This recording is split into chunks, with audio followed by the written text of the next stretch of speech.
అంటే దేవుని వాక్యము ఒకవేళ బయలుపరచబడినప్పుడు గరేవై అన్ని గాలి మాటలు రావయ్యి, వాడు చెప్తే ఏంది రావయ్యి నేనేది. కానీ ఒకవేళ మనం అనుకున్నాం అనుకో, ఏమైతుందంట మన జీవితంలో ఆశీర్వాదం లేకపోవడానికి కారణం ఏంటో తెలుసా? దేవుని వాక్యాన్ని అంగీకరించకపోవడం, మనల్ని మనం కఠినపరుచుకోవడం, దేవుని వాక్యాన్ని ధ్యానించకపోవడం. 28వ అధ్యాయంలో ద్వితీయోపదేశ కాండంలో ఏమని అంటున్నాడు?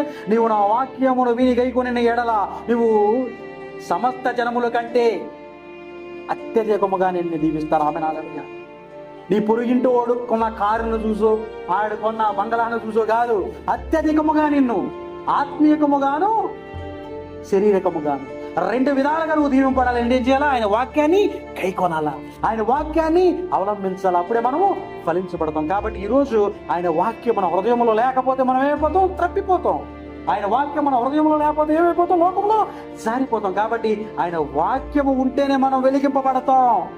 ఆయన వాక్యాన్ని ధ్యానించకుండా నువ్వు ఉన్నావనుకో, చచ్చిన శవం లాంటి నువ్వు. మీరు అబ్రహాము సంతానం అనుకుంటున్నారండి బాబు, అయితే మీలో నా వాక్యం లేదు కాబట్టి మీరు చంపాలనుకుంటున్నారు.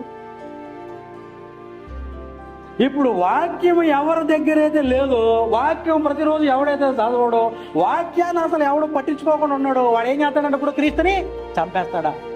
ఒకవేళ నువ్వు భక్తిలోకి వచ్చో, ప్రార్థనలు చేసో, ఉపవాసాలను ప్రవచించో, అన్నీ చేసావు, కానీ రోజు వాక్యం నువ్వు చదవలేకపోతే క్రీస్తు స్వభావాన్ని నువ్వు ఏం చేస్తున్నావు? ఇప్పుడు చంపేస్తావు.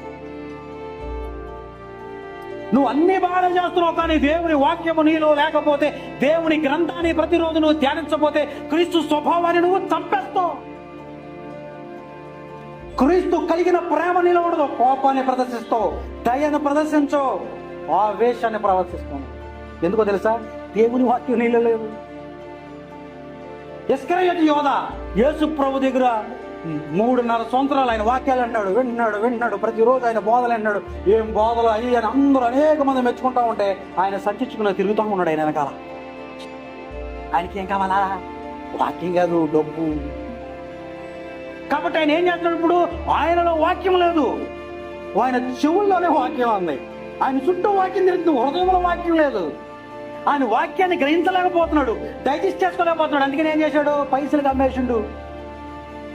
యేసయ్యని పైసలు అమ్మేశాడు. 3.5 సంవత్సరాలు ఆయనతో తిరిగిండు.